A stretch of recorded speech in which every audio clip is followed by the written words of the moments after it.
Hi everybody. This is a video for the Scar Tribe Exile for Oathsworn.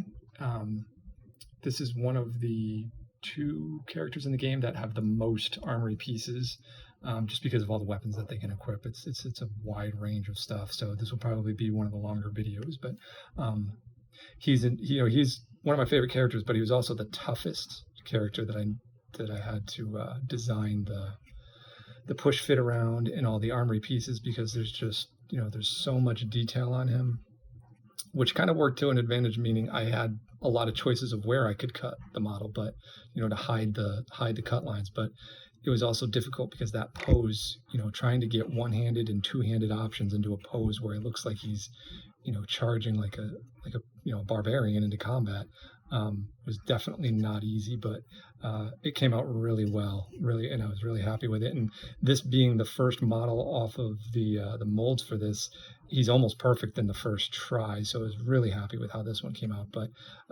so we'll start with, this is kind of the base version that everybody's used to seeing. This is how he'll come in the box, if you just got the normal characters but didn't get the armory pieces. But I love the way the detail came out on his belt. He's got the spinal cord of some beast wrapped around his waist, and the skull on his waist there with the horns. We're able to preserve the horns, so the horns aren't molded into the body. The horns actually have us break the silhouette, as well as on the horns on his shoulder and for the big skull on his back. I was really happy with how we were able to preserve the detail, plus the fur at the top of his cloak. And the cloak looks worn and beaten. Plus his, if you look at his face, the facial features came out really well. If we can get it to zoom in there, the roaring barbarian, and the hair coming off a bit, so came out really well. So again, this is the base version, so we'll go through all the one-handed options first. So these are the one-handed axes, obviously. So let's pop these off.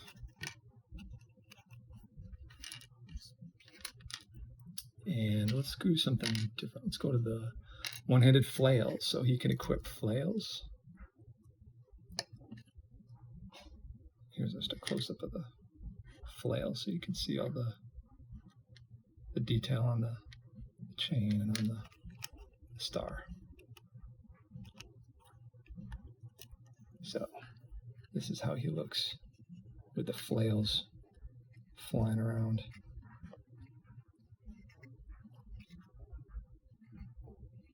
Came out pretty good. And in addition to one-handed flails, we have one-handed maces. Now there might be little nubs from the molding process. I didn't clean these up yet. I have to go through with a knife and just clean them up. But this is the one-handed mace look.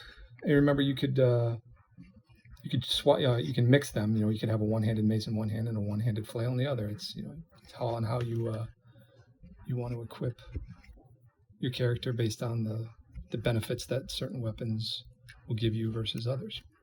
I'll do a couple of those in a minute. Let's just go through each of the options first.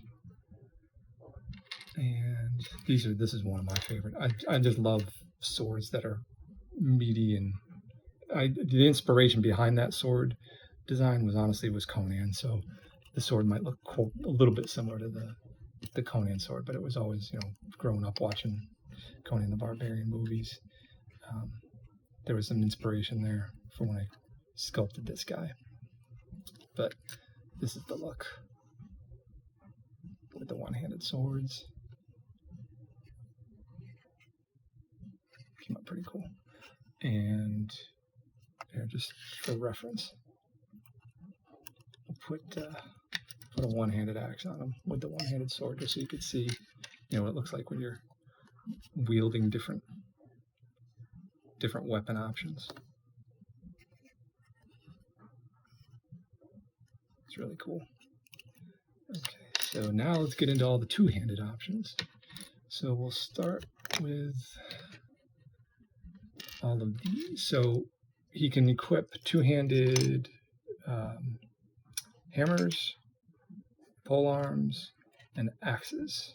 And all of these try to give a big barbarian feel to it. So the one common piece the two-handed weapons will have is that front arm. And like I said, this was challenging to come up with a good way to pose all these. So let me do this one. The hammer. Just this is another one where there was a defect in the mold process where they pulled this out. It was too. I hadn't solidified yet when they pulled it out of the mold, so there's a little bit of a bend there that won't be there on the final product. But so. The posing on this was a little tough because of the way his body language was. I had to come up with a way that worked for all the weapon options, but I think we did it. And so here is what he looks like with a two-handed hammer. But it actually worked out pretty well because it has that epic look of him about to absolutely destroy something with this hammer, with that running pose, leaping through the air, about to lay waste to something. So there's that. Like there's a little thing from the sprue I just have to pop off with the knife, but the pose came out pretty well, I think. It all works. That you can hide the lines of the mold and whatnot. So that's the two-handed hammer. Pop this off. Here is the polearm. Now the polearm I had to swap up the direction of the weapon just to kind of make it interesting. So rather than having the weapon, him swinging it from behind him, I have it like he's about to leap through the air and stab something. That's why I chose to put the polearm kind of the other way, leaping through the air and driving the blade through one of the deepwood beasts. So that is the spear look, and our last one for those two-handed options is the axe. Now, I purposefully made this axe big because he wanted to feel like he could compete with the Ursus when it comes to having a massive axe. So I made that axe really big, but it's it works with this character because it feels barbaric and that pose of him just reaching back and with all his weight and throwing that one killing blow down on the character. But the details came out really well. And then the last two-handed option he has is the two-handed sword, which is probably my absolute favorite pose for him because I'm just, like I said, I'm a fan of swords. And so I got to so this is the two-handed sword. This one, like I said, this was challenging to come up with all these poses that would work for this. So you just need to put that little piece there. Oops.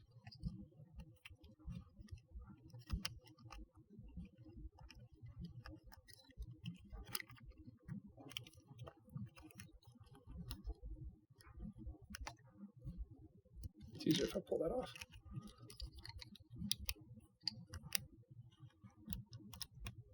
Where's there?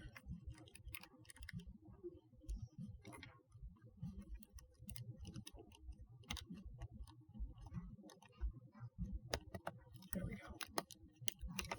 All in place. So that is the two-handed sword, which, like I said, this is probably my favorite pose of all of them because it's kind of like that. That's the Conan barbarian look, But it came out really well, and it's very strong the way all these fit together. He came out perfect. Like I said, these are the first models off the molds, and this guy I don't think needs any tweaking whatsoever. He came out absolutely perfect.